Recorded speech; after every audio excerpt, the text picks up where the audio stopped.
Salmo de número 33, diz assim: Cantem de alegria ao Senhor, vocês que são justos, aos que são retos, fica bem louvá-lo. Louvem o Senhor com harpa, ofereçam-lhe música com lira de 10 cordas. Cantem-lhe uma nova canção, toquem com habilidade ao aclamá-lo. Pois a palavra do Senhor é verdadeira, ele é fiel em tudo o que faz. Ele ama a justiça e a retidão, a terra está cheia da bondade do Senhor. Mediante a palavra do Senhor foram feitos os céus, os corpos celestes, pelo sopro da sua boca. Ele ajunta as águas do mar num só lugar, das profundezas faz reservatórios. Toda a terra tema o Senhor, tremam diante dele todos os habitantes do mundo. Pois ele falou, e tudo se fez. Ele ordenou, e tudo surgiu. O Senhor desfaz os planos das nações e frustra os propósitos dos povos. Mas os planos do Senhor permanecem para sempre, os propósitos do seu coração por todas as gerações. Como é feliz a nação que tem o Senhor como Deus, o povo que ele escolheu para lhe pertencer. Dos céus, olha o Senhor e vê toda a humanidade. Do seu trono, ele observa todos os habitantes da terra. Ele que forma o coração de todos, que conhece tudo o que fazem. Nenhum rei se salva pelo tamanho do seu exército. Nenhum guerreiro escapa por sua grande força. O cavalo é vã esperança de vitória. Apesar da sua grande força, é incapaz de salvar. Mas o Senhor protege aqueles que o temem, e os que firmam a esperança do seu amor, para livrá-lo da morte e garantir-lhes vida, mesmo em tempos de fome. Nossa esperança está no Senhor. Ele é o nosso auxílio e a nossa proteção. Nele se alegra o nosso coração, pois confiamos no seu nome. Esteja sobre nós o teu amor, Senhor, como está em ti a nossa esperança. Até aqui, feche os seus olhos mais uma vez, põe, vai ser bênção, tá? Queridos, preste atenção aqui, por favor. Na minha infância, acho que como toda criança, tinha um desenho animado que eu assistia, que eu gostava muito. Era um desenho chamado Os Impossíveis. Alguém aqui é da época dos Impossíveis? Ninguém? Ah, bom, estou com vergonha. Isso, Vladimir, não me deixe sozinho. Eu sou do Michel Teló para frente e lembro dos Impossíveis. Esse desenho era muito legal. Os Impossíveis foi um desenho que foi lançado nos Estados Unidos, se eu não me engano, em 10 de setembro de 1966, mas foi na década de 70, meados da década de 70, que ele se popularizou no Brasil. Os Impossíveis passou na extinta Manchete, depois foi para a TV Bandeirantes e, se eu não me engano, até no SBT, ele andou passando um tempo em algumas emissoras para tampar aqueles buracos na grade, e eu acompanhava esse desenho, na verdade eu adorava Os Impossíveis. Os heróis impossíveis eram personagens que, para mim, eram bastante sugêneres. Eles formavam uma banda de rock na vida comum, no dia a dia, eles eram uma banda de rock, só que na vida secreta, eles eram uma tríade salvadores da humanidade que lutavam contra os vilões mais improváveis. E os impossíveis tinham a seguinte formação. À minha esquerda aqui tem o homem fluido, que tinha a capacidade de liquefazer-se. Do nada ele se liquificava e saía de algumas enrascadas e muitas vezes fazia algumas outras. O centro aqui, Coil, o homem mola, esticava-se de forma praticamente ilimitada. À direita, aqui o meu personagem preferido, o multi-homem, cujo poder era multiplicar-se em milhares de si próprio se fosse necessário. O multi-homem, era o meu personagem preferido. E daí lá na rua de casa, tinha 3 amigos. Eu, o Marquinhos e o Nenê. E nós gostávamos de brincar de Os Impossíveis. O Marquinhos era o homem fluido, o Nenê, por ser o mais gordinho, era o Coil, o homem mola, e eu era o multi-homem. E eu acho que a minha mãe levou isso muito a sério, porque volta e meia ela olhava para a gente e falava, mas vocês são impossíveis mesmo. Eu acho que a gente fazia bem o papel. Só que foi mais tardiamente, já na fase adulta, que eu comecei a compreender melhor a minha identificação pessoal com o desenho, e especialmente com o personagem, o multi-homem. Por quê? Porque muito cedo na minha vida eu desenvolvi a fantasia de onipotência que me fazia desejar ter as capacidades do multi-homem.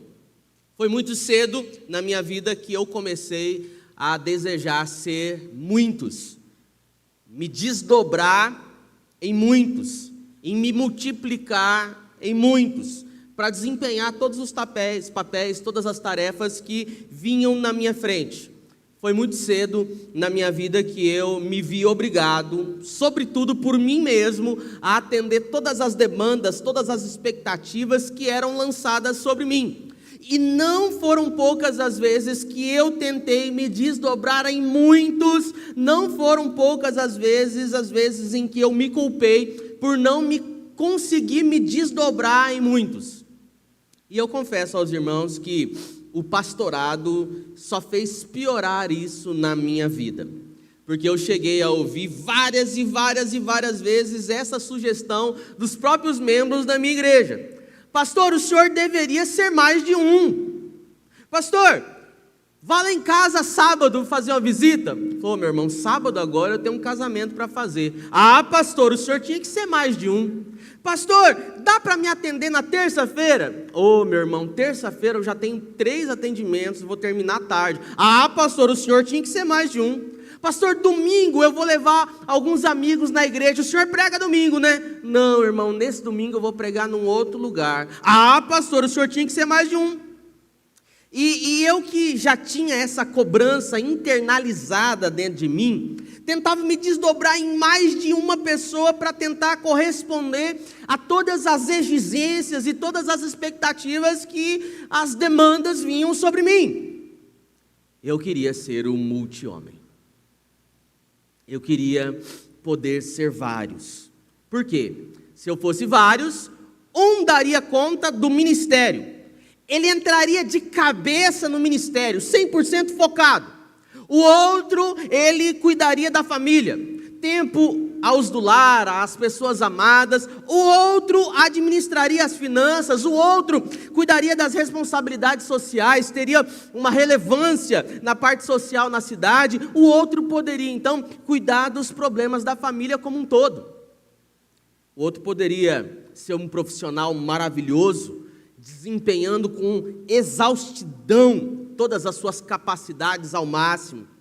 Eu queria ser o multi-homem, para não precisar mais me dividir, não precisar mais escolher entre uma prioridade e outra, não precisar dizer não para nada e nem para ninguém, apenas me multiplicar e resolver tudo, porque no desenho animado, o multi-homem resolvia tudo. Se fosse pesado demais, ele se multiplicava em milhares e carregava facilmente aquilo que era pesado.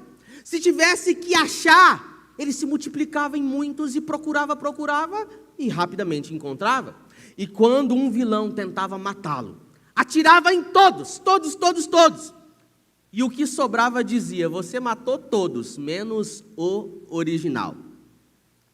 No meu ministério, todo tiro que eu levei e ainda levo, pegou direto no original. Direto, mas assim, foi nele. E eu fiquei por várias vezes me perguntando, por que é que eu desejei, e às vezes ainda desejo, me desdobrar em muitos? E aí eu paro de falar de mim, e eu queria que você entendesse que agora isso trata-se de todos nós. Por que que muitas vezes nós desejamos ser muitos? Você já teve esse desejo? De se multiplicar em muitos? Alguém está comigo aqui? Por quê? Eu descobri 4 respostas. Talvez haja mais, certamente haja mais, mas essas 4 me ajudaram a entender algumas coisas. Primeiro, eu tenho uma sensação de que eu sou o único que pode levar os meus planos a cabo. Eu gostava de sentir que eu estava no controle da minha vida. Eu acredito, e muitas vezes, com todas as forças do meu coração, que se eu não fizer valer a minha vida, ela não vai acontecer, ela não vai sair do lugar. Então, eu me desdobro em muitos, para que nenhum dos meus planos fracasse, para que nenhum dos meus objetivos se percam, para que eu não deixe de chegar nos alvos que eu quero chegar. Esse é o primeiro motivo. Me desdobro em muitos, porque eu tenho muitos planos, e eu acho que eu sou o responsável em dar contas de todos esses planos. Segundo, eu acho que eu me desdobro em muitos porque eu quero agradar a muita gente. Me ajuda aqui, Duda. Quero agradar a muita gente. Essa é a nossa vontade de agradar todo mundo, que nos obriga a nos desdobrarmos em muitos. Até porque cada pessoa quer de nós uma coisa diferente. Um quer mais, o outro quer menos, um quer que a gente seja mais firme, mais duro. Tem que levar os mínimos detalhes ao pé da letra, pastor. Já o outro quer que seja mais leve. Não, pega leve, afinal de contas tem que relevar. Todo mundo aí está se esforçando. Um pede uma coisa, o outro pede outra, e nós queremos agradar todo mundo e a gente vai tentando corresponder. Não dizemos não para ninguém. Você pode? Posso. Ah, mas também você pode para mim? Também posso. E aí, de repente, a vida está escorregando por entre os nossos dedos. Mas como fazer? Eu quero agradar a todos, eu quero estar bem com todos. Eu quero que me amem, que me valorizem, que me respeitem e que batam palmas para mim. Então, eu me desdobro em muitos para poder agradar o máximo de pessoas possível. A terceira razão que eu pensei é que eu tenho também muitos medos, principalmente o medo de passar dificuldade. Eu tenho medo dos problemas, eu não sei você, mas eu tenho medo de repente, não contar com a falsa segurança que precisaria quando o momento difícil se impuser. E se eu não tiver dinheiro suficiente? E se eu não tiver pago a casa ainda? E se o carro não tiver quitado? E se o plano de saúde tiver atrasado? E aí? Então eu tenho medo da dificuldade. E esse medo da dificuldade faz com que eu me desdobre em muitos. E se meu filho adoecer? E se ele não passar na faculdade pública e eu vou ter que pagar os estudos dele? E se os negócios não derem certo? E se a meta não for batida? E se eu for mandado embora? Então eu me desdobro em muitos porque eu tenho muito medo de passar dificuldade, medo de sofrer. E finalmente eu descobri, quarta verdade, que eu me desdobro em muitos porque eu não quero perder nada. Não quero. Eu quero ter o máximo de alegria, com o máximo de prazer, máximo de tempo na vida.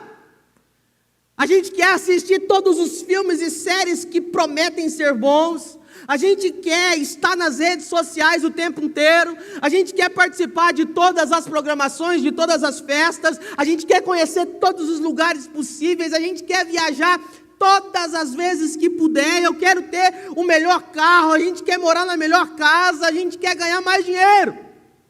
E a gente não quer perder nada. Se aparece um produto novo na internet, eu quero comprar. Se aparece aquela marca diferente de alguma coisa que eu uso, eu quero ter. E aí eu quero, e como eu quero muito, eu tenho que me desdobrar em muitos, porque não é fácil conseguir tudo o que eu quero. Às vezes, preste atenção, às vezes não é fácil patrocinar o estilo de vida que nós mesmos desenvolvemos. E a gente está atrás do prazer o tempo todo. Prazer, prazer, prazer. Nós estamos atrás da alegria o tempo todo. Nós estamos atrás da satisfação o tempo todo. E aí eu quero ser um multi-homem para poder aproveitar tudo aquilo que eu quero.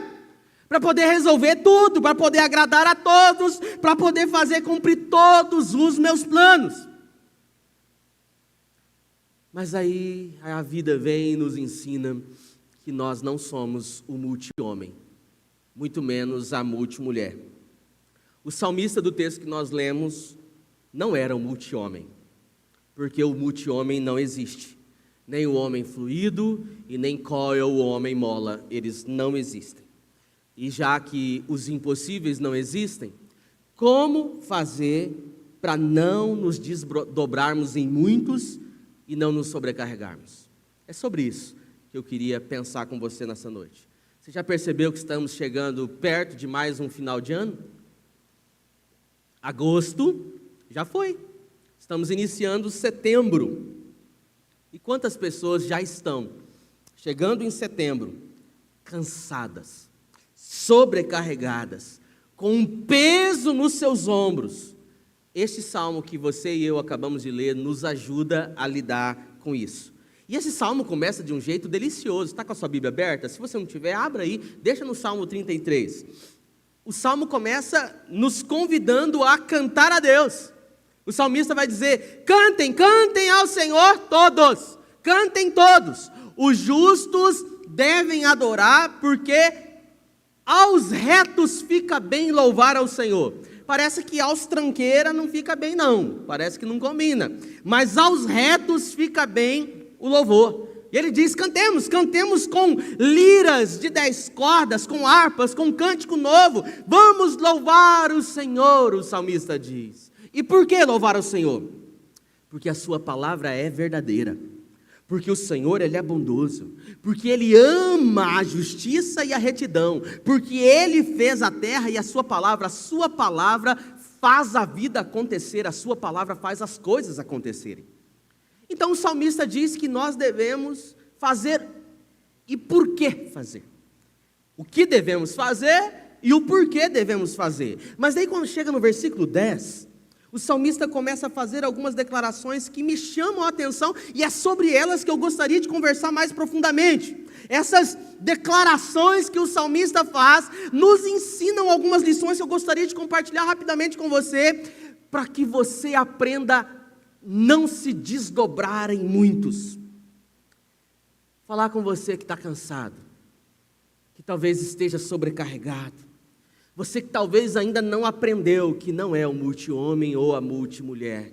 Talvez que você ainda não aprendeu que você é um só. Que você é uma só. Eu queria convidar você a repetir comigo: eu sou apenas um. Você pode dizer isso? Para a pessoa que está perto de você, diga: você é só um.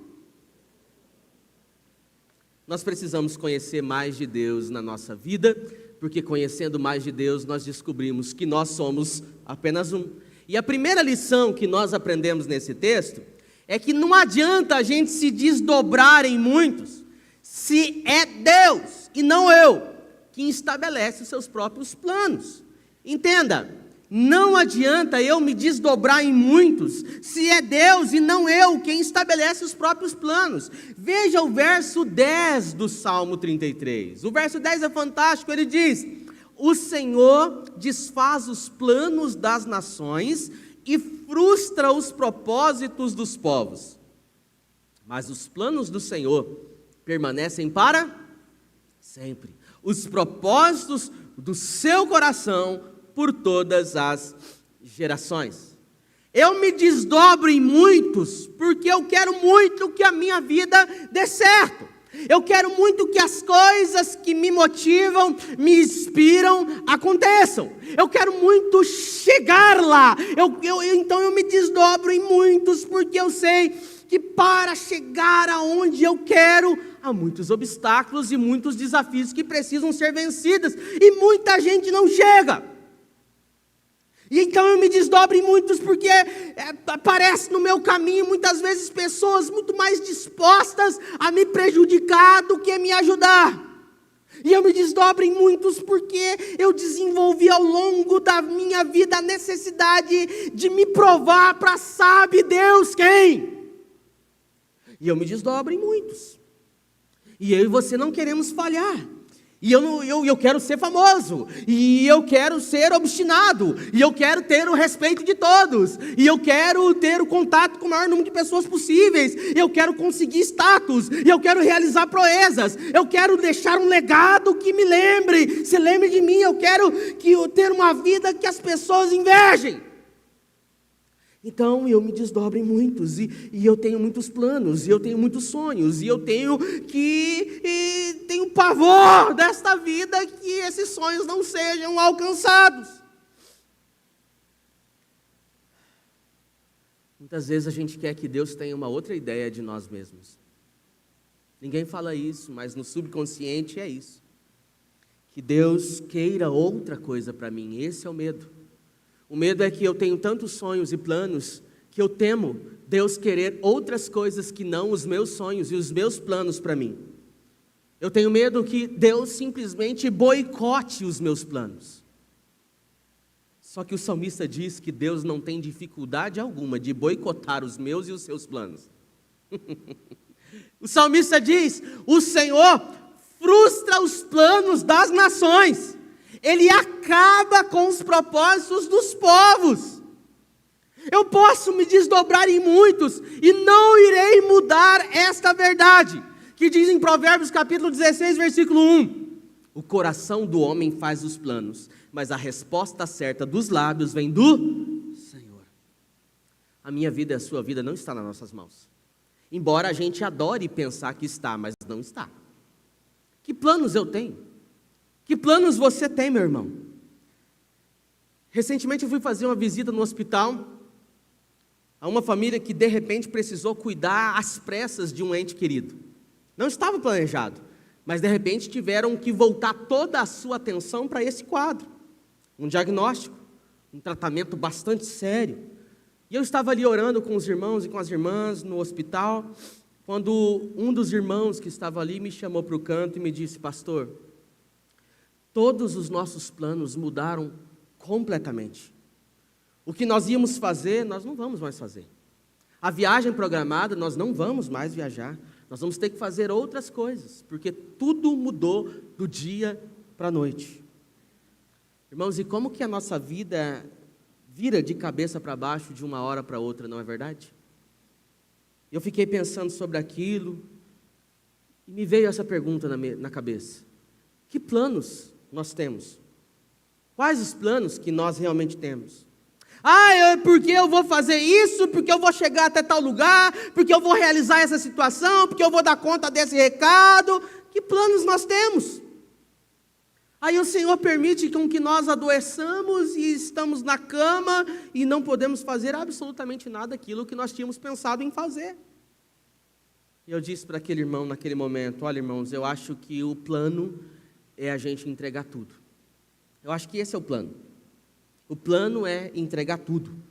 O plano é descansar no Senhor. O plano é confiar nele. O plano é continuar obedecendo a Ele. O plano é ouvir mais a voz de Deus. O plano é ter mais sensibilidade para o Espírito Santo. Sensibilidade, talvez essa seja a palavra que nos falte. Esses dias a Marcela compartilhou no PG os anos em que ela orava pedindo a Deus para que o marido dela viesse acompanhar ela na igreja. Ela orou por anos e anos e ela disse: nossa, já faz um tempo que o Hugo se batizou e vem comigo para a igreja e isso entrou tão no natural e eu não posso deixar isso normalizar. O desejo pelo qual eu tanto orei para o Senhor não é normal.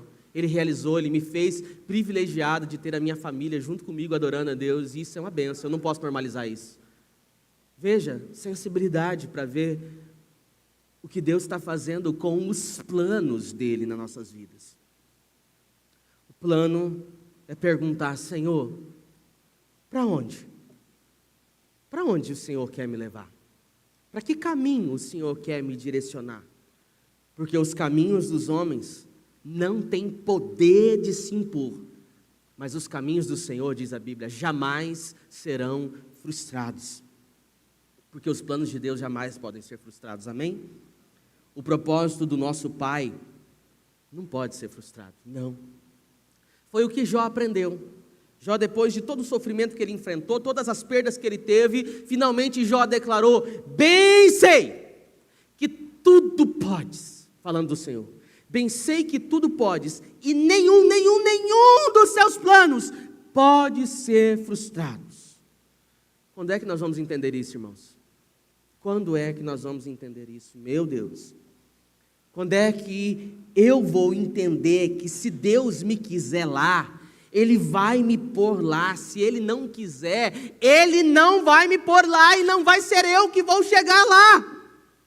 Mas aí, como eu quero muito, eu me desdobro por aquilo que eu quero muito e me machuco. Porque eu quero muito, mas não é o que o Senhor quer para mim. Quando eu tinha 14 anos de idade, depois de muitas profecias de homens e mulheres que Deus usou durante toda a minha infância para falar para o meu pai e para a mãe, aonde o Senhor queria me conduzir, com 14 anos de idade eu sabia o que eu ia fazer para o resto da minha vida. Eu já estava fazendo cursinho, eu já estava estudando, eu vou fazer direito, eu vou ser advogado e tal, e com 14 anos eu tinha isso muito decidido na minha vida. Com 17 anos, essa convicção já estava cristalizada e consolidada no meu peito. Eu me formo no próximo ano, já consegui trabalho dentro da universidade, ganhei meia bolsa, com o trabalho eu vou conseguir pagar a outra metade, em 5 anos eu me formo e o mundo é o mundo agora. Só que com 18 anos, numa escola bíblica dominical, o Senhor me desestruturou. Naquele domingo, a convicção do chamado ao ministério pastoral veio como uma bomba sobre a minha cabeça. E simplesmente pôs de lado todos os meus sonhos, para eu sonhar os sonhos do Senhor. Para ser quem Deus queria que eu fosse. E para eu ser quem o Senhor queria que eu fosse, eu tive que renunciar a todos os meus sonhos. E eu vou dizer uma coisa com toda a sinceridade do meu coração para vocês, irmãos. Toda a sinceridade. Valeu a pena. Doeu muito. Muitas vezes continua doendo. Mas valeu a pena abrir mão dos meus sonhos para sonhar e vivenciar os sonhos de Deus para a minha vida.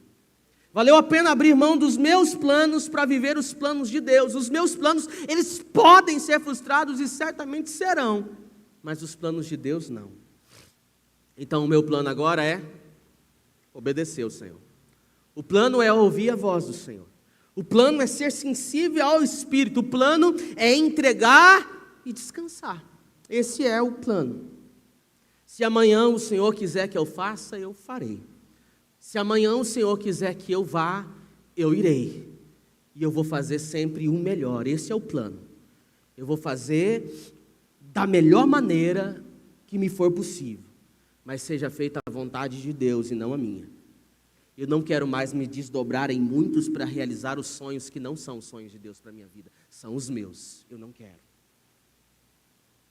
E que, por isso, esses sonhos que muitas vezes eu quero me desdobrar em muitos para alcançá-lo, cansa muito. Muito.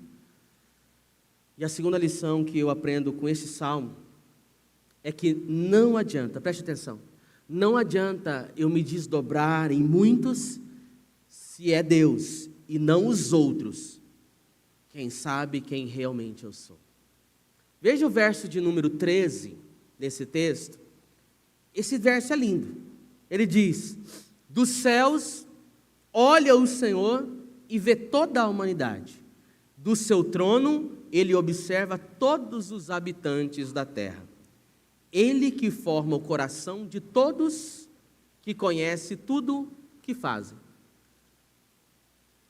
A gente se desdobra muitas vezes em muitos para oferecer às pessoas uma imagem de nós mesmos que elas possam amar, que elas possam desejar.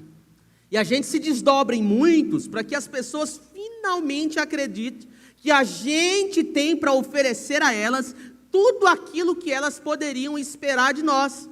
A gente se desdobra em muitos para agradar a muitos. E ouça o Senhor falando ao teu coração. A gente se desdobra em muitos para que muitos finalmente, de uma vez por todas, reconheçam o nosso valor. Só que nesse mundo e nesse esforço, eu acabo tendo um efeito colateral que eu não imaginava. Preste atenção. Quanto mais eu agrado todo mundo, mais eu me sinto sozinho. Quanto mais eu agrado o máximo de número de pessoas possível, mais sozinho eu me sinto. Quanto mais a gente se desdobra para agradar e atender e a corresponder todo mundo, tanto mais solitário a gente fica. Porque as pessoas sabem o que eu estou disposto a fazer por elas, mas elas não sabem o que eu sou de fato. Então, eu preciso me defender.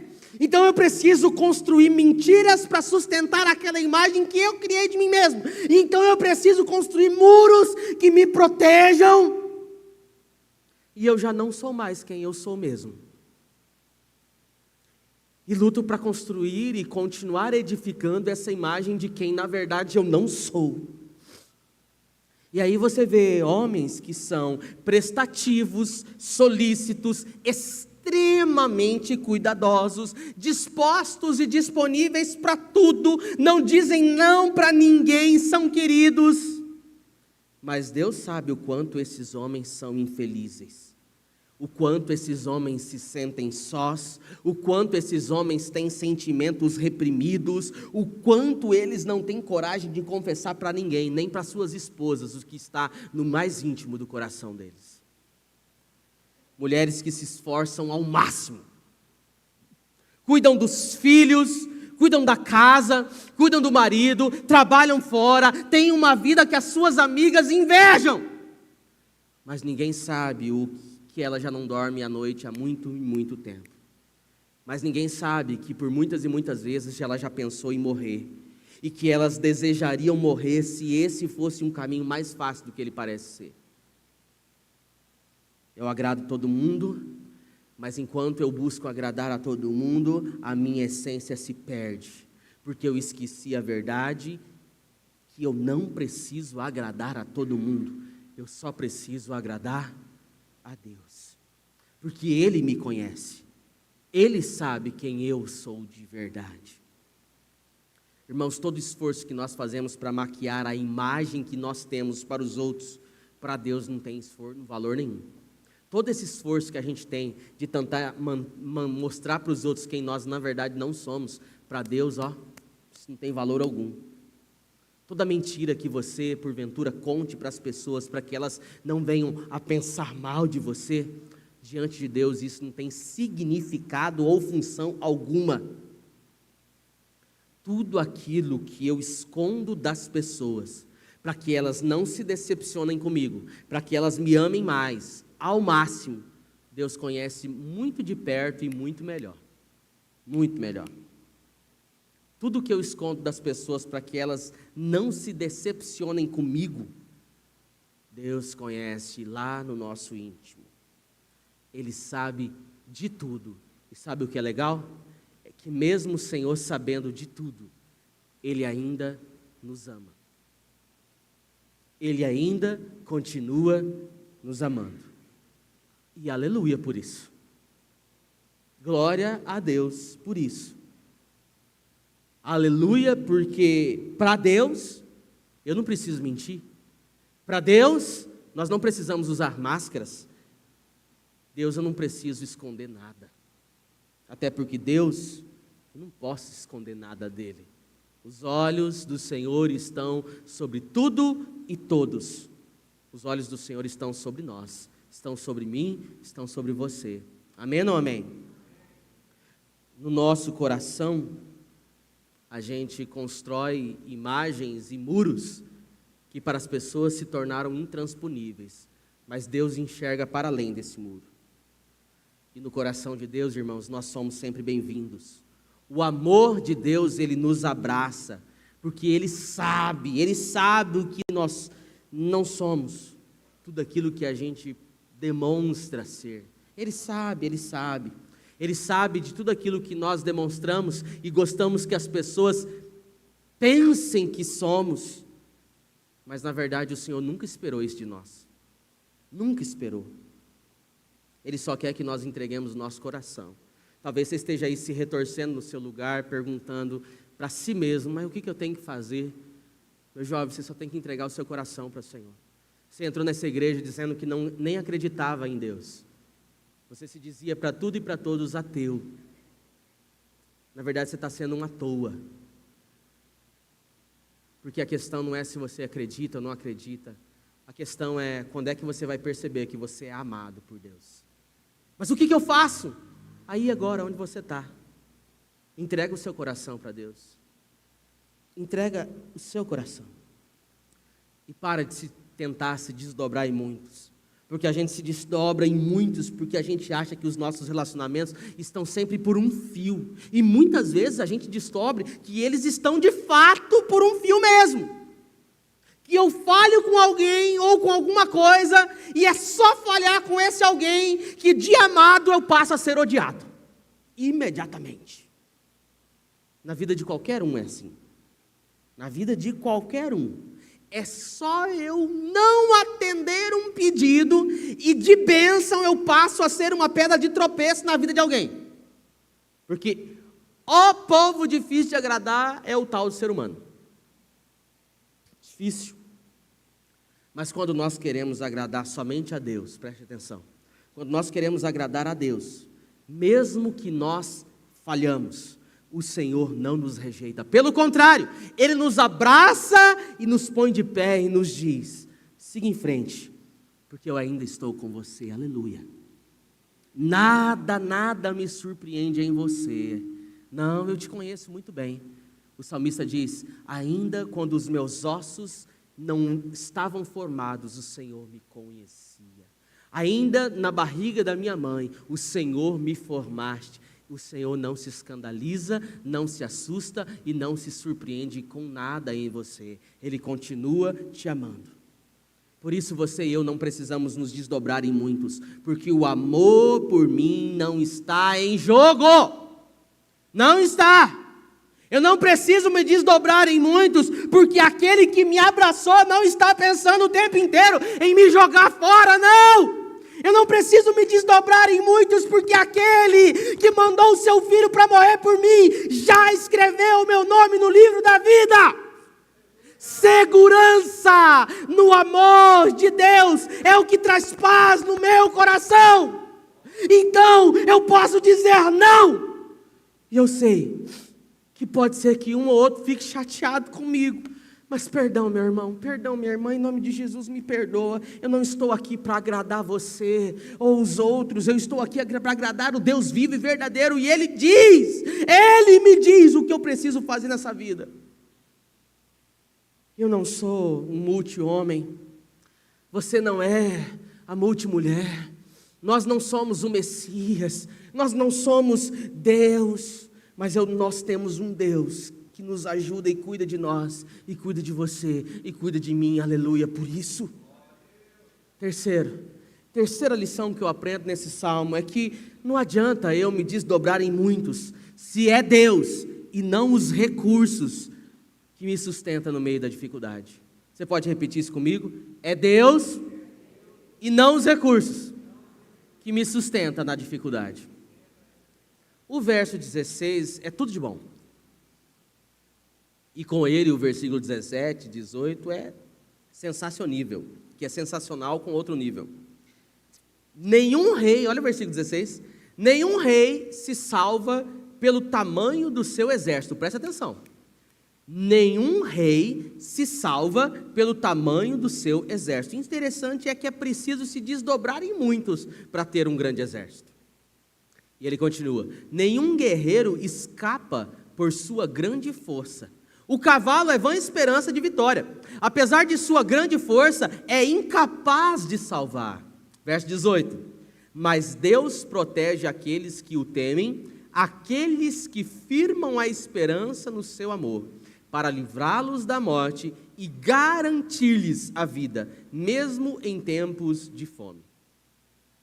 Eu e você nos desdobramos em muitos porque a gente acha que é a estrutura que eu consigo construir que vai me salvar no tempo da dificuldade. A gente pensa isso. É a estrutura que a gente constrói que vai nos dar segurança no dia da dificuldade. E aqui eu não estou falando para você viver dissolutamente, esbanjar, não, porque a Bíblia diz que nós devemos ser prontos e prudentes. Então a gente tem que pensar no futuro, tem que planejar o futuro, tem que procurar pensar no futuro, mas entenda que com todos esses planos, aquilo que nós construímos não nos dá garantia de absolutamente nada. Quando eu não me desdobro em muitos, quando lembro que o Senhor sustenta a minha vida, a gente aprende algumas coisas. Quem é que a gente vai aprender, meu Deus? Quando é que a gente vai conseguir colocar na nossa cabeça de vento que a gente não trabalha pelo pão? Presta atenção. A gente não trabalha pelo pão que perece. Nós trabalhamos para servir aquele que põe o pão na mesa. É esse que deveria ser o nosso ideal da vida. Nós não trabalhamos para ter o pão, nós trabalhamos para poder servir aquele que põe o pão na nossa mesa. Inútil será, diz o salmista, inútil será levantar cedo, dormir tarde, comer o pão penoso, se ele dá aos seus amados enquanto eles dormem. Não é que eu não preciso trabalhar, ô preguiçoso, não é isso que o texto está dizendo. Eu preciso, mas eu não trabalho pelo pão, mas eu trabalho pelo privilégio de servir aquele que me deu os dons e talentos, porque o pão ele dará. Ele prometeu que dará, que o pão nosso de cada dia nos dá hoje. Por isso que o salmista ainda diz: fui moço e hoje sou velho, e nunca vi o justo mendigar o pão. Quando é que eu vou entender que se eu estou trabalhando demais, que se eu estou pondo a minha família em segundo plano, se o que Deus tem pedido de mim eu não estou podendo dar porque eu estou muito ocupado, a minha vida está errada. Se o que Deus está pedindo para você fazer, para Ele, para a casa dEle, para o reino dEle, você não pode fazer porque está muito ocupado, muito atarefado, quando é que você vai entender que a tua vida toda está errada? Não está certo não, está errado. Quando é que eu vou entender que se eu estou num ativismo desenfreado, é porque ainda não parei para pensar de onde é que vem o meu sustento? A gente está achando que vem da força do nosso braço. E quantos homens e quantas mulheres trabalhando hoje de forma alucinada, muito mais para sustentar as estruturas pesadas que eles mesmos construíram, do que viver a vida que Deus deu. É para sustentar as estruturas que vocês e eu mesmo construímos ao nosso redor. E aí o sujeito mora numa casa maior do que ele precisa, não se contenta com o carro que tem, por mais novo que o carro seja, é um negócio atrás de outro negócio, e começa um outro, e começa um outro, e começa um outro, e é viagem, e é não sei o quê, e um dia ele está trabalhando, não é mais para cuidar dos seus, ele está trabalhando para manter a rotina e a roda girando. E o dinheiro não é mais servo da família, o dinheiro passou a ser servo de si mesmo. Isso quando o dinheiro não o faz servo dele mesmo, o que é o pior.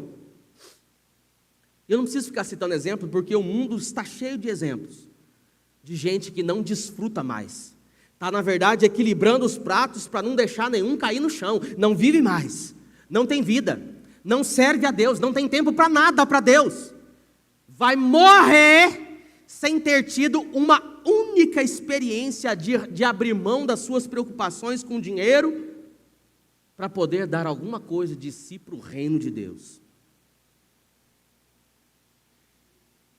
A gente não precisava, professoras, ficar aqui mendigando, que alguém senta no coração de poder ajudar com as crianças, que são os nossos filhos, se a gente finalmente entendesse quem é que nos sustenta. Gente que não consegue mais há muito tempo curtir a família. Por quê? Porque não pode mais deixar a máquina parar de girar. Porque se a máquina parar, estoura tudo. Não é triste isso? Eu acho isso muito triste. É tão bom quando a gente sabe que é o Senhor que nos sustenta. Porque o Senhor nos sustenta mesmo. Os nossos recursos vêm da mão dEle. Ele é o dono de todo ouro, de toda prata. É Ele que é o nosso Pai amoroso. O apóstolo Paulo escreve assim dizendo: aquele que não poupou o seu próprio filho, antes o entregou por amor de todos nós, como não nos dará juntamente com ele e de graça todas as coisas? A minha segurança não vem do que eu tenho, por mais que eu tenha. A minha segurança vem do Senhor que fez os céus e a terra. O salmista diz que um rei não se salva pelo tamanho do seu exército. Um rei é salvo pelas mãos do Senhor. E por último, irmãos, para a gente encerrar, por último, a quarta lição que eu aprendo nesse salmo é que não adianta eu me desdobrar em muitos, se é Deus e não qualquer outra coisa a razão da minha alegria. Eu disse que não adianta se desdobrar em muitos, primeiro, porque é Deus e não sou eu quem estabelece os próprios planos. Segundo, é Deus e não os outros quem sabe quem eu realmente sou. Terceiro, é Deus e não os recursos que me sustentam na hora difícil. E quarto, é Deus e não qualquer outra coisa a fonte da nossa alegria. Amém ou não amém? Por que eu me desdobro em muitos? Porque eu quero ser feliz. E eu quero ser feliz. Eu quero ser feliz. E eu me desdobro em muitos porque eu quero ter prazer na minha vida. Alguém, em algum momento, incutiu na nossa mente que a vida é curta e a gente precisa desfrutá-la ao máximo. Faz muito tempo que eu assisti esse filme. Um filme chamado Sociedade dos Poetas Mortos. Alguém assistiu? Galera da educação, é um filme obrigatório, né? Sociedade dos Poetas Mortos, que indiretamente inundou uma geração de jovens com a filosofia do Carpe Diem. Aproveita o dia. E aí hoje nós temos visto os nossos jovens naufragando no problema das drogas, naufragando nos vícios, na bebedeira, nas experiências sexuais completamente libidinosas, sem qualquer freio moral. Nossos homens, nossas mulheres, topando tudo pelo prazer.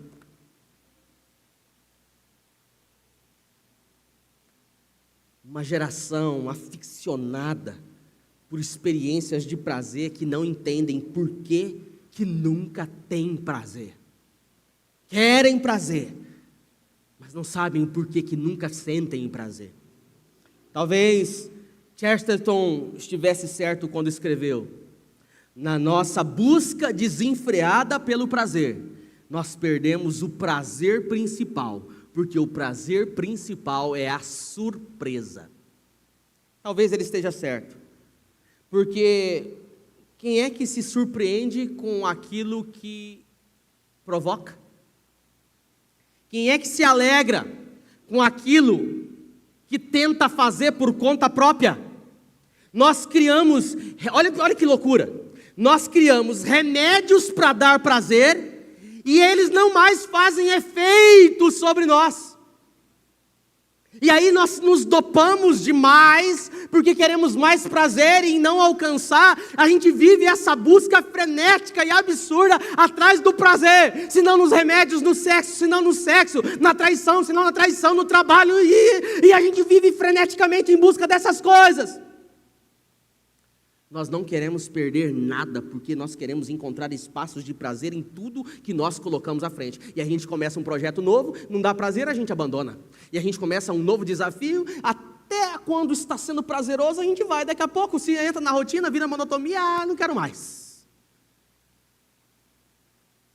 E aí a gente acaba descobrindo a duras penas que mesmo diante das magníficas possibilidades de prazer, a gente não consegue, na realidade, prazer algum.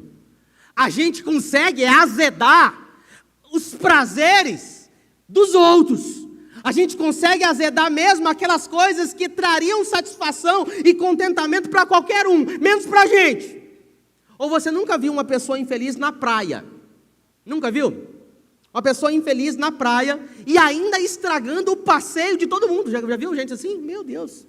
O sujeito vai para a praia, presta atenção aqui. O sujeito vai para a praia, uma praia paradisíaca, Cancún, Henrique, Cancún. O cara vai para Cancún, aquele mar azul, aquela areia branquinha, e o cara reclama: o sol está muito quente, a areia está muito quente, a água está muito gelada, tem muita gente aqui. Tipo, nada disso era previsto, então. Nada disso era previsto. O cara vai para a praia, e olha que coisa absurda. Na praia, a areia está quente. O cara vai para a praia, mas na praia tem sol. Olha só que cabimento, o sol está quente na praia. A água tá fria. E muita gente, tipo, né, você é dono da praia, você quer uma praia só para você. Chega a dar pena, irmão. Chega a dar pena. O cara não consegue se alegrar com nada. Com nada. O Adjackson postou no grupo do louvor aqui, o Adjackson, não sei, alguém pôs. Quando a gente estava lá no Castelândia.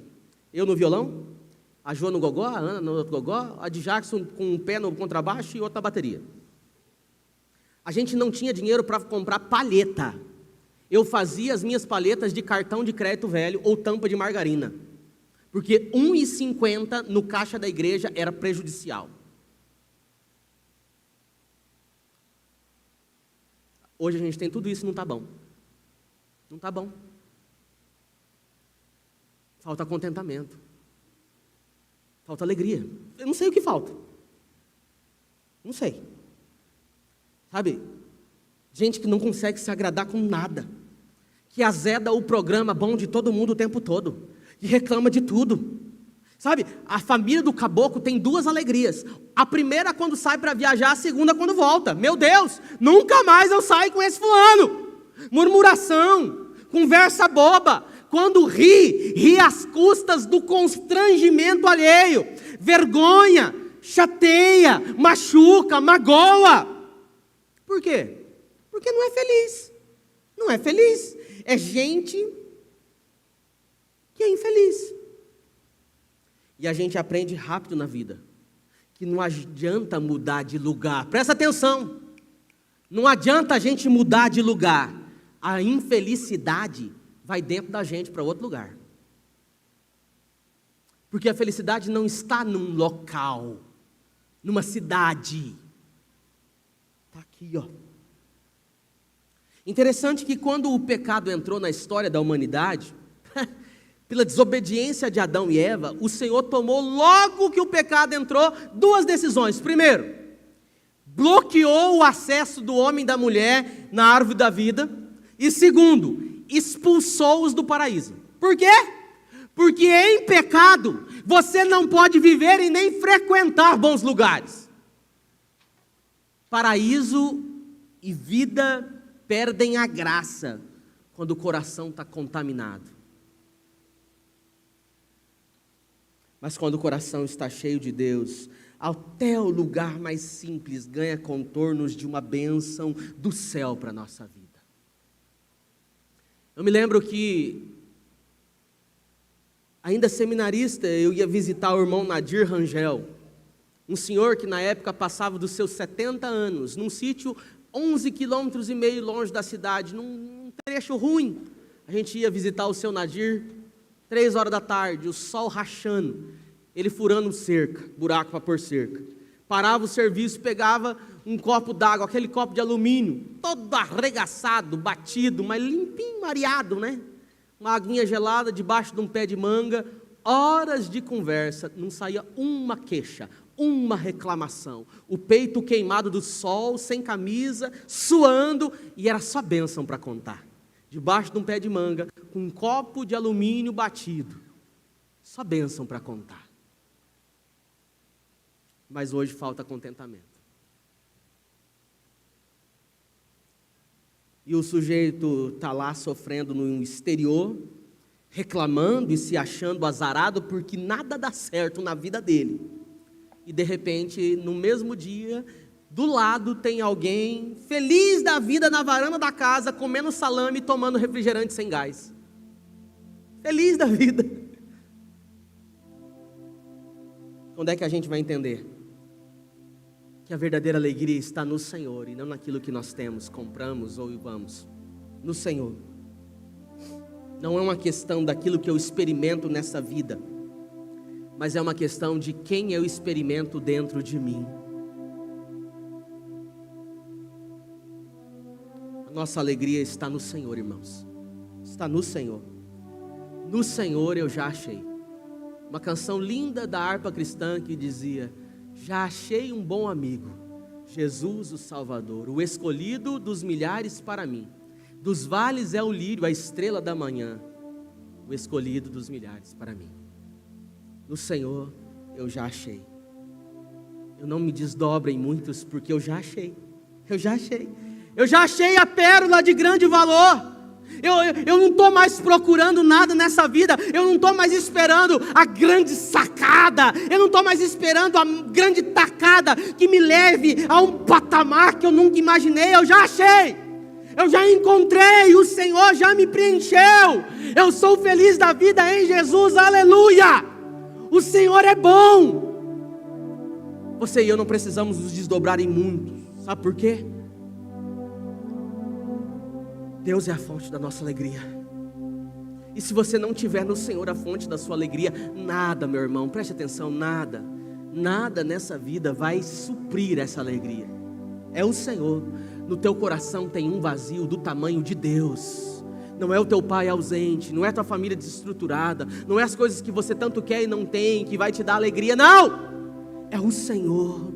A alegria do Senhor tem sido a nossa força, a alegria do Senhor é a nossa força. E por último, o versículo que eu pulei de propósito nesse trecho que nós lemos, do verso 10 ao 22. Eu vou usar esse versículo para fechar a nossa mensagem. O salmista diz: feliz é a nação que teme ao Senhor. Ou, feliz a nação que tem Deus como Senhor. Porque quem não tem Deus não é feliz. Mas quem tem Deus é feliz. Mesmo que passe por dificuldade, mesmo que os seus planos naufraguem, mesmo que as pessoas decepcionem ou se decepcionem, quem tem Deus é feliz. Feche seus olhos, eu queria orar junto com você nesse instante. Quero orar com você.